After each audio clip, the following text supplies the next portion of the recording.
এবার রেমিটেন্সের খবর জানবো। চলতি নভেম্বরের প্রথম 5 দিনে 58,40,00,000 মার্কিন ডলার প্রবাসী আয় এসেছে দেশে, যা গেল বছরের নভেম্বরের চেয়ে প্রায় 39% বেশি। গেল বছর এই আয়ের পরিমাণ ছিল 42,10,00,000 মার্কিন ডলার। আমরা একটু দেখে আসতে চাই ঠিক নভেম্বরে কি পরিমাণ প্রবাসী আয় এসেছে।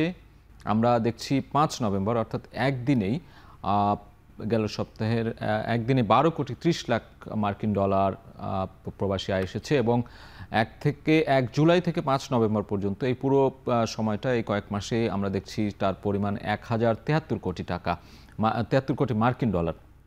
এবং 2024-25 অর্থ বছরে মোট যে প্রবাসী আয়, সেই তথ্য বলছে বাংলাদেশ ব্যাংকের, তার পরিমাণ ছিল 3,033 কোটি ডলার এবং 2023-24 অর্থাৎ আগের অর্থ বছরে সেটির পরিমাণ ছিল 2,391 কোটি মার্কিন ডলার। অর্থাৎ প্রবাসী আয় কিন্তু 2023-24 অর্থ বছরের থেকে 2024-25 অর্থ বছরে অনেকটাই বেড়েছে এবং চলতি নভেম্বরেও কিন্তু বেশ ভালো অঙ্কের একটি পরিমাণ আমরা দেখতে পাচ্ছি প্রবাসী আয়। প্রবাসীদের যে রেমিটেন্স পাঠানোর যে হার, সেটি কিন্তু বেশ ভালো অঙ্কের মার্কিন ডলার বাংলাদেশে এসেছে।